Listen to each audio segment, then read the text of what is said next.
King Charles III of the United Kingdom issues a statement regarding the wildfires on the island of Maui. Crown Prince Haakon of Norway visits flood-damaged areas in southern Norway. And Crown Prince Frederik and Crown Princess Mary of Denmark attend a celebration in South Jutland. All this and much more coming up next on your Royal Daily News. Good afternoon, everyone. I hope you're doing well, and happy Sunday. My name is Alexandra, and this is your Royal Daily News for August 13th, 2023. Their Royal Highnesses Crown Prince Frederik and Crown Princess Mary of Denmark, accompanied by their Excellencies Count Ingolf and Countess Susie of Rosenborg, attended the 250th anniversary celebrations of the founding of the town of Christiansfeld. According to a press release, the relationship between Christiansfeld and the royal family of Denmark dates back to the year 1766, when King Christian VII and his physician, Johan Friedrich Struensee, visited the Netherlands.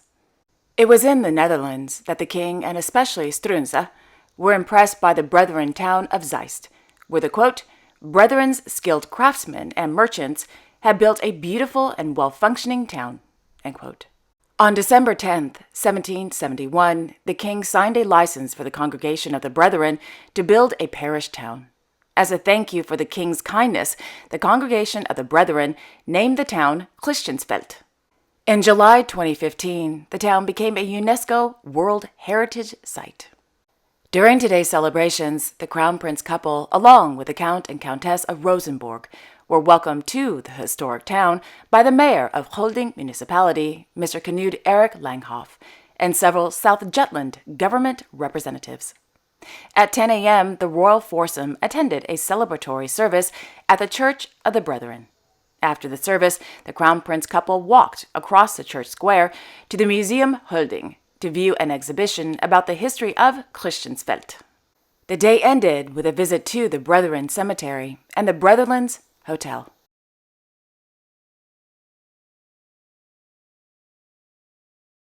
In Klampenborg, Her Royal Highness Princess Benedicte of Denmark attended a gala dinner on the occasion of the 80th birthday of the former president of the Danish-Brazilian Chamber of Commerce, Mr. Jens Olesen, held at the Sølist estate on Friday.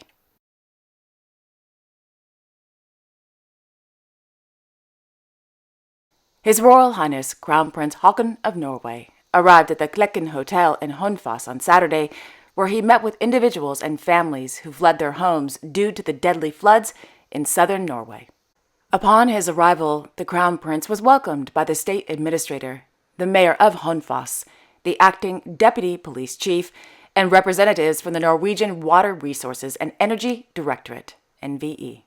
During his visit, the Crown Prince learned that over 1,900 people were evacuated from their homes in Honfoss due to the, quote, fear of landslides or landslides in the area. Large masses of water have caused structural damage, resulting in the closure of several bridges in Honfoss, end quote.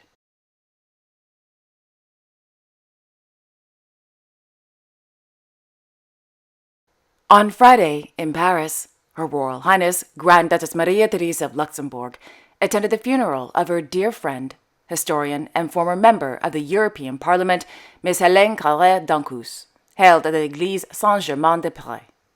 Ms. Hélène Carrère-Dancous was the first woman to have acceded to the post of permanent secretary of the Académie Française. According to a press release, she died peacefully, surrounded by her family and friends, at the age of 94 on Saturday, August 5th.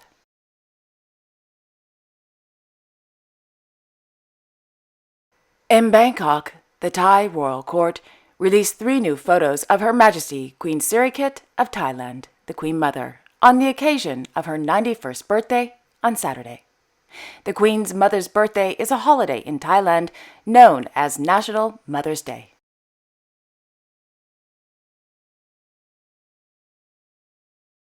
Meanwhile, Their Majesties King Rama X and Queen Sothida of Thailand, accompanied by Her Royal Highness Princess Sirivanavari of Thailand and His Royal Highness Prince Dipangkorn of Thailand, participated in a ceremony at the Temple of the Emerald Buddha at the Grand Palace.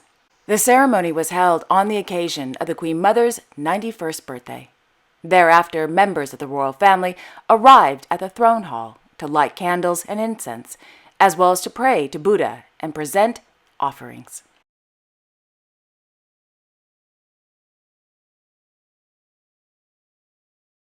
The Queen Mother's grandson and the second son of His Majesty King Rama X of Thailand and his second ex-wife, Sujarini, Mr. Vikar Esorn Vivachar Wongse, also known as Vok, was supposed to conclude his week-long visit to his homeland this morning. But he decided to extend his stay because he's having a fabulous time. So how long is he staying? Well, I have no idea, but rumor has it in Thailand that he's staying until his visa expires. Seeing that his brother is having a fabulous time in Thailand, Dr. Chakariwat Vivachar Wongse decided that he wanted to go to Thailand, so he showed up yesterday. Yay!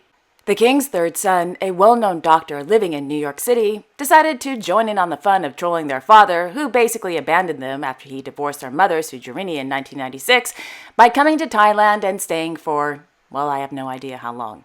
Probably forever.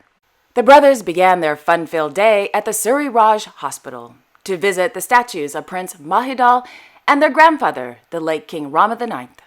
The brothers also met with hospital staff, doctors, nurses, and patients. On Saturday, Vok took to social media to wish his grandmother, Queen Sirikit, the Queen Mother, a very happy birthday. Quote, "Happy birthday to my grandmother. In 1992, I was ordained as a novice monk in order to dedicate the merit to her. In these pictures, she and my father are clipping and shaving my head." End quote. On Friday evening, Vok visited the lively Yaowarat Road, also known as Dragon Street, in Bangkok's Chinatown. Famous for its lively atmosphere, cool shops, and shrines, Yaowarat Road is well known for having the best street food in all of Thailand. According to the newspaper The Thai Post, Vok turned down an invitation to attend an afternoon reception for United States Senator Lada Tammy Duckworth, who was Thai-American at a Bangkok hotel on Friday. The reason? He did not want to get, quote, "involved in a political event," end quote. In case you were wondering if the Thai royal court released a statement on behalf of His Majesty the King regarding the return of the king's sons, well, they haven't. The silence from the palace is deafening.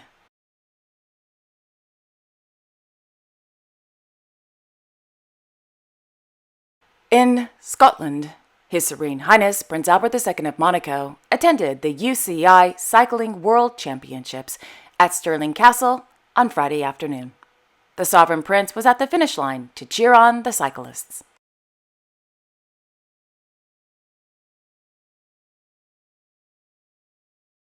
And finally, in London, Buckingham Palace released a message on behalf of Their Majesties King Charles III and Queen Camilla of the United Kingdom to the President of the United States of America, Joseph R. Biden, regarding this week's deadly wildfires in West Maui. In their message, Their Majesties said, quote, "Dear Mr. President, my wife and I were utterly horrified to hear of the catastrophic wildfires currently burning in Maui, Hawai'i. We can only begin to imagine the scale of the devastation engulfing the island and the heart-rending anguish of those whose livelihoods have been so disastrously affected.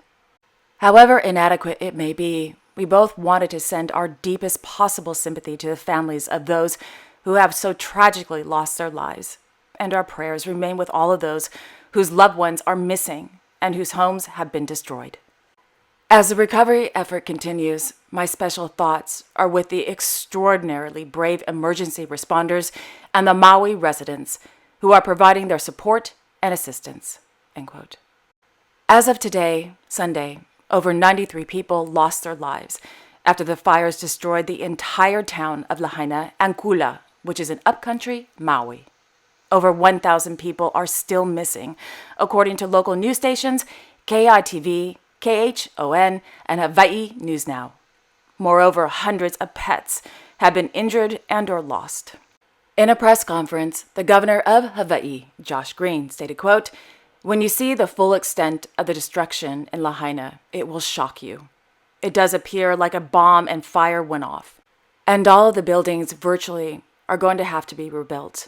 It will be a new Lahaina that Maui builds in its own image with its own values."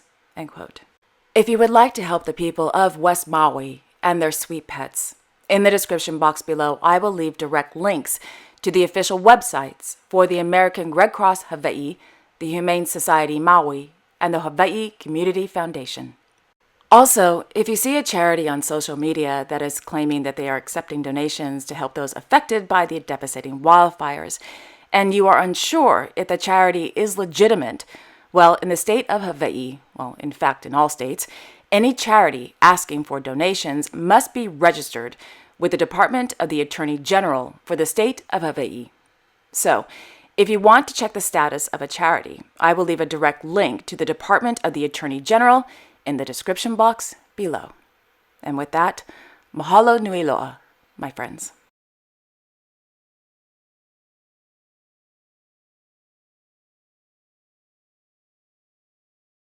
And there you have it. Thank you all so much for joining me this afternoon. I will be back tomorrow on Monday, August 14th, with all the latest world news. Until then, I wish you all a wonderful Sunday afternoon and a great week ahead. And don't forget to like, share, and subscribe, and hit that notification bell so you won't miss a thing. Okay. Again, have a wonderful afternoon, everyone, and I will see you all tomorrow. Bye-bye.